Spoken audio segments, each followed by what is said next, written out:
સીધી મુદ્દાની વાત કે હું પણ ગામડાથી આવું છું અને હું પણ એક મિડલ ક્લાસ ફેમિલીથી આવું છું. એટલે કે મેં ક્યાંય વાંચેલી વાતો હું નથી કરતો. મને જે પોતાના જાત અનુભવ હોય છે એ હું તમારી સામે રજૂ કરું છું. અને આમાં કોઈ ફેંકાફેંક વાળી વાત નથી, સીધી વાતો. આ જો તમે તમારા મગજમાં ઉતારશો ને તો તમે 100% ધંધો કરી શકશો. ભલે તમારા જોડે રોકાણ ના હોય, ભલે તમારા જોડે કોઈ એવી ખાસ આવડત ના હોય, છતાં તમે તમારો સારો એવો ધંધો તમે ગ્રો કરી શકશો. અને અત્યારે તમારે જે તકલીફો આવે છે ને ઘરમાં, કોઈ મોટા દવાખાના હોય, પ્રસંગ હોય, કોઈ નાના ભાઈને કે બેનને ભણાવવાના ખર્ચા હોય અને મોટા ખર્ચા હોય કે જે તમે પહોંચી વળો એમ નથી, અથવા તમને જો ભણાવવા માટે તમારા મા બાપે મોટા ખર્ચા કરી નાખ્યા હોય, તમે બારે ભણતા હોય, તો આ વાત જો તમે તમારા મગજમાં ઉતારશો તો તમે બધું કવર કરી શકશો. માની લો કે મેં મારા પપ્પાનું 7 થી 8 લાખ રૂપિયા જેવું હતું, લેણું હતું, એ મેં પૂરું કરી નાખ્યું હતું. કેટલા? 3 વર્ષની અંદર. અને અત્યારે સારામાં સારો બિઝનેસ કરું છું અને પોતાનો ફાઇનાન્સ ચલાવું છું. જે ખેડૂતને કૃપ ધિરાણ હોય છે હું આપું છું. એના સિવાય ઇલેક્ટ્રોનિકનું ઘણા બધા મારા ધંધાઓ છે. પણ આ બધા કઈ રીતે શક્ય બન્યા એ હું તમને અહીંયા સમજાવું. કે પહેલી વસ્તુ કે ધંધો કોણ કરી શકે? કે જેના જોડે ઘણું બધું રોકાણ છે એ વ્યક્તિ ધંધો કરી શકે?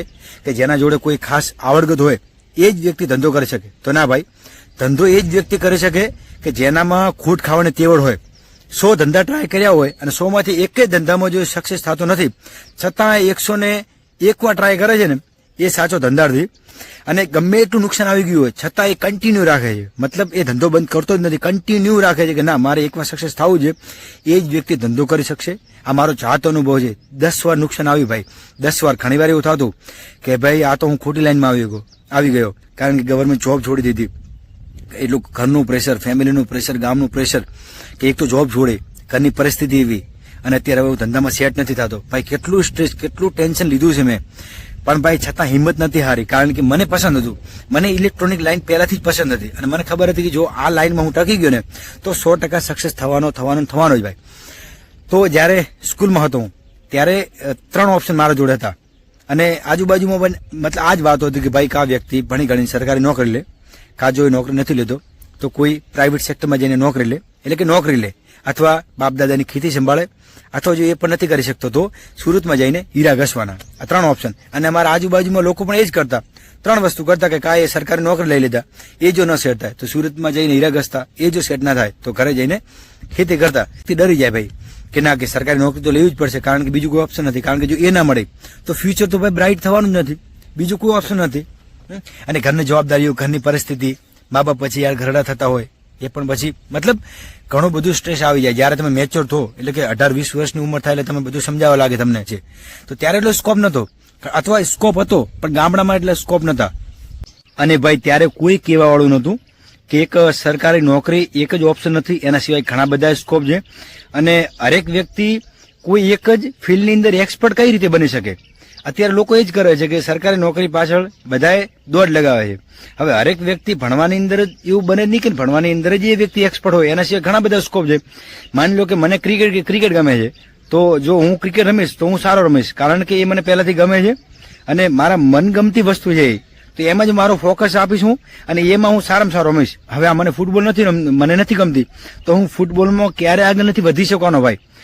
તો હરેક વ્યક્તિને ખબર નહીં ભાઈ આ સોસાયટી, આ ગામ, આ વ્યક્તિઓ, આ સગા સંબંધીઓ એ વ્યક્તિ જોડે એટલી આશા કેમ રાખે છે કે ભાઈ આ વ્યક્તિ, મારો છોકરો કે મારો ભત્રીજો ભણી ગણીને સરકારી નોકરી લે. મારા અનુભવથી હું તો તમને એટલું જ કહીશ કે તમે જો સ્ક્રિપ્ટ રાઇટિંગ સારું કરતા હોય, તમે સારું લખી શકતા હો, તમે સારી કવિતા લખી શકતા હો, તમે એક્ટિંગ સારી કરી શકતા હો, તમે કન્ટેન્ટ સારું બનાવી શકતા હો, તમે ગ્રાફિક્સ ડિઝાઇનિંગ સારા હો, તમે વિડીયો એડિટિંગ સારા હોય, તમને સ્ટોક માર્કેટનો સારો ફાવે છે, તો ભાઈ એ ટ્રાય કરો. કારણ કે તમારા મગજને ગમે છે, તમને ગમે છે. મારો પોતાનો અનુભવ છે કે મેં સતત 2 થી 3 વર્ષ ખાલી આપ્યા હતા મને જે ગમતી હતી લાઈનમાં, એટલે કે ઇલેક્ટ્રોનિકમાં.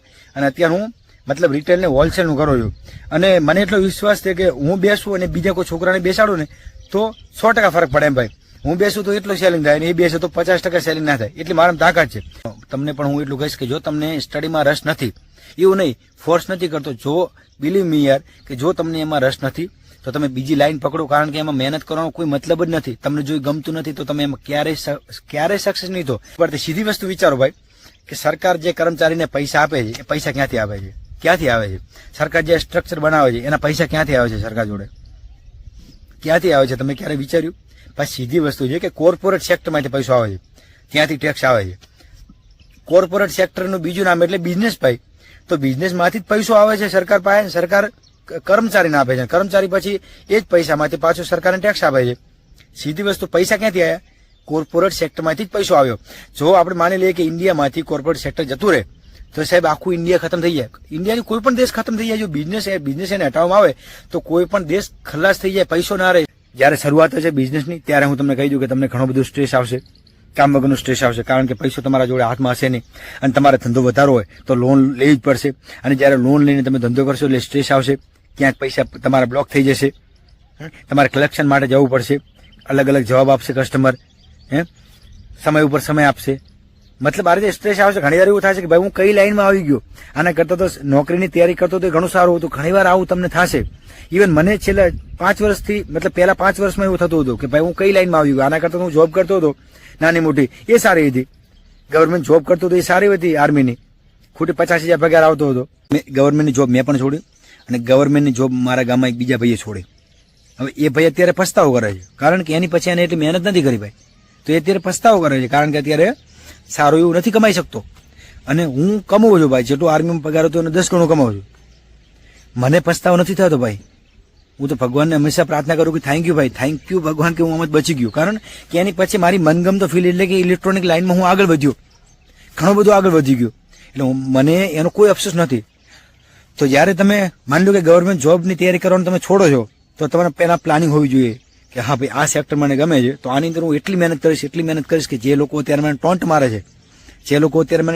છે, મારા ઘરની જે પરિસ્થિતિ ખરાબ છે એને હું સુધારી નાખીશ. તો એટલી મહેનત કરવી પડે ભાઈ, સીધી વસ્તુ છે. સ્ટાર્ટિંગમાં 18 કલાકે મહેનત કરવી પડે. ધંધો ભોગ માગે છે અને ભોગ તો તમારે આપવો જ પડશે. સવારે જયારે દિવસ ઉગે ને એને પહેલા તમારે ધંધે જવું પડશે અને રાત્રે સાવ મોડા સુધી 10-10, 12 વાગ્યા સુધી તમારે ધંધો કરવો જ પડશે.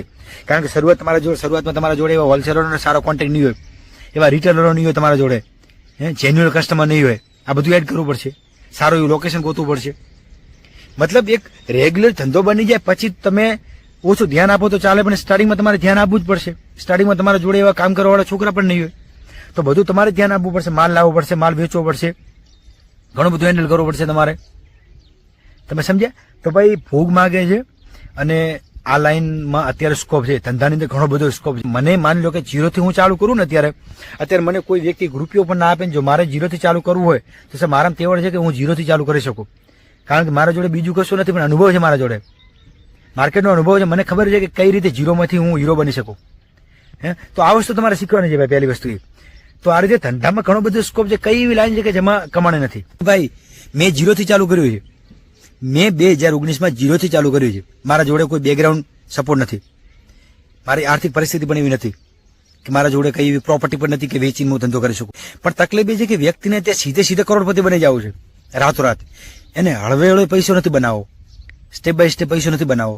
દિવસના માની લો કે હું 5,000 કમાઉં છું તો વ્યક્તિને આટલી વેઇટ નથી કરવી. વ્યક્તિને જો વ્યક્તિ દિવસના 5,000 કમાવાનું ચાલુ કરી નાખે એટલે વ્યક્તિને હવે દિવસના 50,000 કમાવાનું ચાલુ કરવું છે. તે મિડલ ક્લાસ ફેમિલીમાંથી આવો છો ને, જે ઘણી બધી તકલીફો તમે સહન કરો છો ને, ત્યારે તમારા મા બાપ સહન કરે છે ભાઈ, કાળી મજૂરી કરી તમને ભણાવવા માટે ઘણા બધા ખર્ચા કરી નાખ્યા. આપણે બધા જાણીએ છીએ કે આપણે બહાર ભણ્યા તો આપણે મહિને 7,000 રૂપિયા એ આપ્યા, ઘર સંભાળ્યું, કોઈ પ્રસંગ આવ્યો હતો એના ખર્ચા, કોઈ દવાખાનું આવી ગયું તો એના ખર્ચા, પછી આપણે સમાજના આખા વ્યવહાર બધા કોણે ચલાવ્યા? આપણે બાપે ચલાવ્યા. કઈ રીતે? એટલું તો આવક નથી, ખેતીમાં એટલી આવક નથી, તો કઈ રીતે?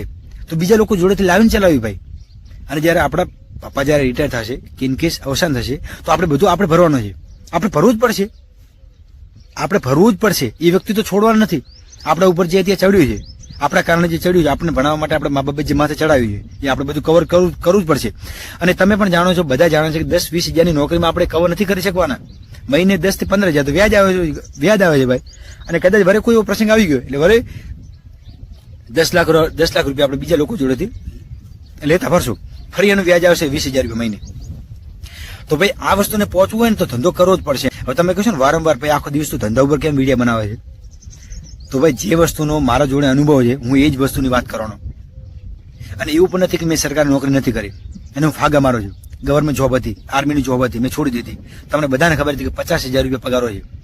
સ્ટાર્ટિંગ પગાર 50,000 હોય છે, સ્ટાર્ટિંગ 30,000 હોય છે, પછી 6 મહિનાની અંદર 50,000 પગાર થાય છે અને 5 વર્ષની અંદર 1 લાખ પગાર થાય છે. તો એ છોડી દીધું મેં અને અત્યારે હું ધંધો કરું છું અને એ પણ 0 થી ચાલુ કર્યું હતું ભાઈ. અને જે લોકો તમારે ત્યાં ટોન્ટ મારે છે ને કે ભાઈ 10-5 વર્ષથી ગવર્મેન્ટ જોબની નોકરી કરીને હવે તો છોડી દીધી, તો શું કરે છે? જો તમે આમાં સક્સેસ થશો તો તમને બતાવી શકશો. જે લોકો મને ટોન્ટ મારતા હતા કે ભાઈ ગવર્મેન્ટ જોબ છોડી દીધી, રેડી, તારા બાપની ઓલરેડી કન્ડિશન ખરાબ હતી, તારા ઉપર તો દેવું હતું અને તે આ જોબ છોડી, હવે તું કવર કઈ રીતે કરીશ? અને અત્યારે એ લોકો મારી વાહવાહી કરે છે ભાઈ કે તું યાર કેટલો બિઝનેસમેન છે, અને એ લોકો મારા જોડે સલાહ માંગે છે અને મને કહે છે ભાઈ દીપભાઈ ક્યારે ફ્રી થશો, મારે તમારા જોડે એક સલાહ લેવી છે. કેમ ભાઈ? જ્યારે હું સ્ટ્રગલ કરતો ત્યારે કેમ ના પૂછ્યું ભાઈ? ત્યારે કેમ કોઈ વ્યક્તિ મને ના પૂછ્યું ભાઈ? અરે ત્યારે કોઈ વ્યક્તિ કેમ મને સપોર્ટ ના કર્યો? ત્યારે કરો તો સપોર્ટ. કોઈ સપોર્ટ નહીં કરે તમને ભાઈ, કારણ કે મહેનત કોઈ વ્યક્તિ જોતો નથી. જ્યારે પરિણામ સારું આવશે ને ત્યારે બધા લોકો વાહવ્યા કરશે. તો મારો ભાઈ તમને બહુ જ ઇમ્પોર્ટન્ટ વાત હવે કહું કે તમે બિઝનેસ ચાલુ કરી પણ નાખ્યો અને ત્યાંથી સારી એવી આવવા પણ લાગી, તો હવે એમાંથી થોડા ઘણી તમે ઇન્વેસ્ટ કરવાનું ચાલુ કરી નાખજો, નાના મોટું, જેથી ઇનકેસ આગળ જતા ક્યારેક પણ જો થોડા ઘણું પણ જો મંદુ આવી ગયું તો જે પૈસો તમે ઇન્વેસ્ટ કર્યો છે એ પૈસો ત્યારે અર્જન્ટમાં તમને કામ આવે. જેમ કે એસઆઈપી તમે ચાલુ કરી નાખજો, ભલે તમે 500 રૂપિયાની કરો પણ ભાઈ એસઆઈપી જરૂર ચાલુ કરજો, જેનાથી વર્ષ 2 વર્ષ 3 વર્ષ પછી જયારે તમારે લાગે કે થોડું મંદુ છે કે પૈસાની જરૂર છે ત્યારે જે તમે એસઆઈપી કરેલી છે એ પૈસા તમને બહુ ઉપયોગી થવાના છે.